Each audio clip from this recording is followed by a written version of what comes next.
ابن حجر کہتے ہیں کہ ایک شخص کو میں نے ایک مقام پہ دیکھا، وہ میرے علاقے کا تگڑا بندہ تھا، سیاںا بندہ تھا، مالدار تھا، کیا کہتے ہیں پنجابی میں ڈنڈی پٹی بڑی قائم تھی، بڑا اس کا دبدبا تن تنا تھا، لیکن میں نے اسے طبیب کی دکان پر لیٹے ہوئے دیکھا تو اس کے وجود سے پیپ نکلتی تھی۔ میں نے اسے کہا یار تیرے نام سے تو لوگ خوف زدہ رہتے تھے، تیرا نام لے کے تو لوگ بچوں کو ڈرایا کرتے تھے، تیرے سے انسلاک رکھنے والے تو بازاروں میں گردنیں اونچی کر کے چلتے، تجھے کیا ہوا؟ تو کہنے لگا بس جب خدا کا حکم آیا، جب اللہ کی حکمت کا غلبہ ہوا،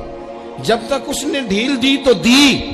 لیکن جب وہ پکڑنے پہ آیا تو پھر حال یہ ہوا کہ ایک غریب مچھیرا مچھلیاں پکڑنے کے لیے دریا میں سارا دن بیٹھا رہا،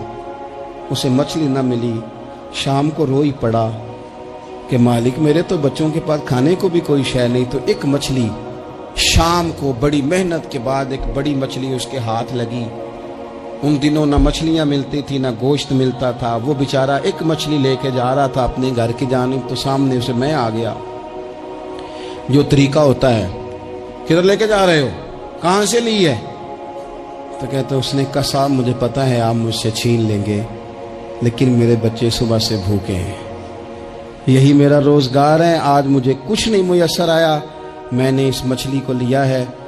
مجھے تو بیچنے کو بھی کچھ نہیں ملا، پتہ نہیں مجھے پکانی کس طرح ہے، تو یہ ایک مچھلی میرے بچوں کی خوراک بنے گی،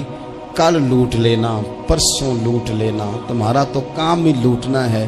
چلو کچھ دن کے لیے ہاتھ روک لو۔ کہتے ہیں اس نے جب یہ کہا تو میں نے ایک تھپڑ مارا اور اس آدمی سے مچھلی چھین کر میں نے اسے پکڑ کے گھر لا رہا تھا، میں اس مچھلی نے،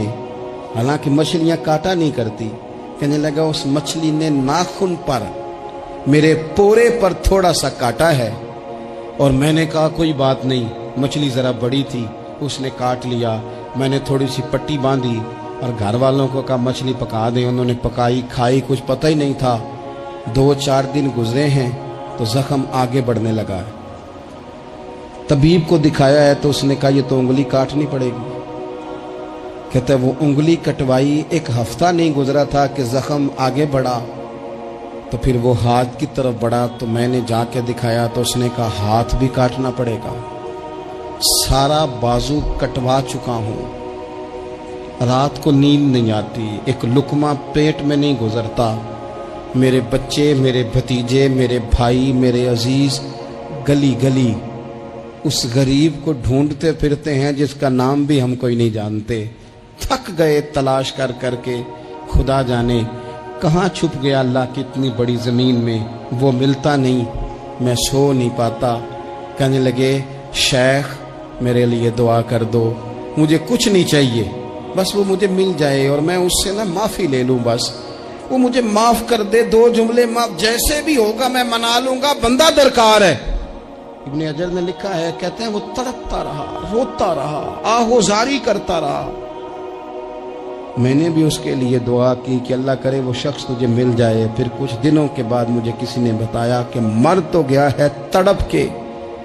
پر اس سے معافی کا موقع میسر نہیں آیا۔